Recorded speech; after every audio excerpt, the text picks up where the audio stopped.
नमस्कार, मी अमोल मोरे. बीज डंकामध्ये आपलं मनपूर्वक स्वागत आहे. देशातील महागाई मोजण्यासाठी वापरल्या जाणाऱ्या ग्राहक किंमत निर्देशांकात म्हणजेच CPI मध्ये मोठा बदल करण्यात आला आहे.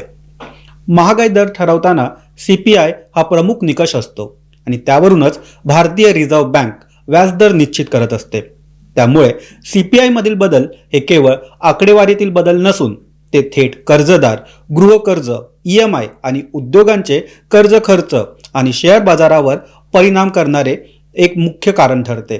आतापर्यंत CPI मध्ये अन्न व पेय पदार्थांचा हिस्सा सुमारे 46% इतका होता. उदाहरणार्थ, जर कांद्याचा दर 30 रुपयांवरून 80 रुपयांवर गेला तर महागाईचा आकडा झपाट्याने वाढत असे. आता अन्न पदार्थांचे वजन सुमारे 37% आणले आहे. यामुळे भाजीपाल्याचा तात्पुरत्या दरवाढीचा महागाईवर परिणाम पूर्वीसारखा तीव्र होणार नाही. दुसरीकडे घरभाडे, शिक्षण, आरोग्य सेवा, प्रवास, मोबाईल आणि इंटरनेट सेवा यांना अधिक वजन देण्यात आलं आहे. बेस वर्ष 2012 वरून 2024 करण्यात आले असून हा बदल ministry of statistics programming implementation यांनी केला आहे. उदाहरणार्थ, मुंबई किंवा पुण्यासारख्या शहरात घरभाडे 10 ते 15% वाढल्यास आता त्याचा CPI वर अधिक परिणाम होणार आहे. म्हणजेच महागाईचा आकडा आता शहरी आणि मध्यम वर्गाच्या प्रत्यक्ष खर्चाशी अधिक जुळणारा असेल. हा बदल सकारात्मक आहे का? एका बाजूने तो महागाई अधिक स्थिर दाखवू शकतो, पण दुसऱ्या बाजूला सेवा खर्च वाढत राहिला तर महागाई टिकून राहण्याची शक्यता आहे.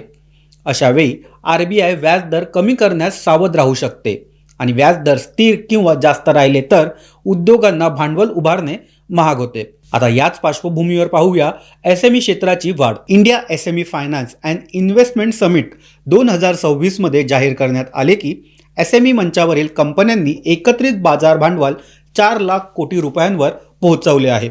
गेल्या 14 वर्षात सुमारे 1400 कंपन्या सूचीबद्ध झाल्या असून प्रति IPO सरारी 20 ते 25 कोटी रुपये यांनी उभारले आहेत. भारतीय प्रतिभूती आणि विनिमय मंडळाचे अध्यक्ष तुहिन कांता पांडे यांनी नमूद केले आहे की SME IPO हे लघु उद्योजकांसाठी मोठे व्यासपीठ ठरत आहे. उदाहरणार्थ, एखादी लघु उद्योग कंपनी जी पूर्वी बँक कर्जावर अवलंबून होती ती आता IPO द्वारे 25 कोटी रुपये उभारून नवीन यंत्रसामग्री खरेदी करू शकते, उत्पादन वाढवू शकते आणि 200 ते 300 नवीन रोजगार निर्माण देखील करू शकते. याशिवाय TREDS प्लॅटफॉर्मवरील पात्रता मर्यादा 500 कोटी रुपयांवरून 250 कोटी रुपयांवर आणण्यात आली.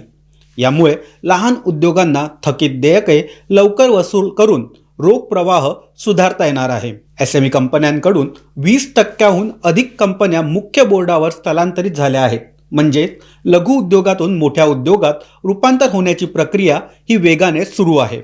उद्योग वाढले की रोजगार वाढतो आणि उत्पन्न वाढते आणि ग्राहक खर्च देखील वाढतो. ग्राहक खर्च वाढला की सर्वात आधी परिणाम होतो तो वाहन क्षेत्रात. फेडरेशन ऑफ ऑटोमोबाईल डीलर असोसिएशनच्या आकडेवारीनुसार जानेवारी महिन्यात देशभरात 27,22,558 वाहनांची नोंदणी झाली आहे, जी मागील वर्षाच्या तुलनेत 17% जास्त आहे. दुचाकीची विक्री ही 18.5 लाख असून प्रवासी कार आणि SUV कार हे 5.13 लाख, 3 व्हीलर ह्या 1.27 लाख आणि व्यावसायिक वाहन हे 1 लाखच्या आसपास खरेदी केले गेले आहे. यासोबतच ग्रामीण भागात शेतीसाठी वापरला जाणारा ट्रॅक्टर हे 1,14,000 इतके विकले गेले आहेत. Maruti Suzuki, Hyundai motor, Tata motor आणि महिंद्रा अँड महिंद्रा यांच्या वाहनांना ग्राहकांकडून सर्वात अधिक पसंती मिळवली. उदाहरणार्थ, ग्रामीण भागात पीक उत्पादन झालं तर शेती उत्पन्न वाढते आणि शेतकरी ट्रॅक्टर किंवा दुचाकी खरेदी करतो. शहरात IT क्षेत्रातील कर्मचाऱ्यांना बोनस मिळाला तर ते SUV कार घेतात. इलेक्ट्रिक वाहनांकडे देखील ग्राहकांचा कल हा मोठ्या प्रमाणात वाढला आहे.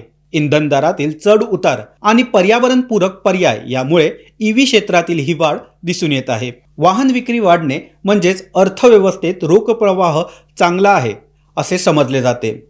यामुळे कर्ज उपलब्ध होत आहे आणि ग्राहकांचा आत्मविश्वास हा बाजारावरील टिकून आहे हे याचे लक्षण आहे.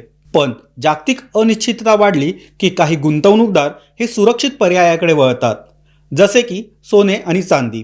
12 फेब्रुवारी 2026 रोजी 24 कॅरेट सोन्याचा दर हा 1,58,400 रुपये प्रति 10 ग्राम.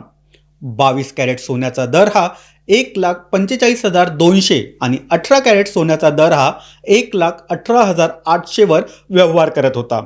तर चांदी 2,89,900 रुपये प्रति किलो इतक्यावर व्यवहार करत होती. मल्टी कमोडिटी एक्सचेंज आणि कोमॅक्स बाजारातील हालचालीचा परिणाम हा अंतर्गत किमतीवर दिसून आला.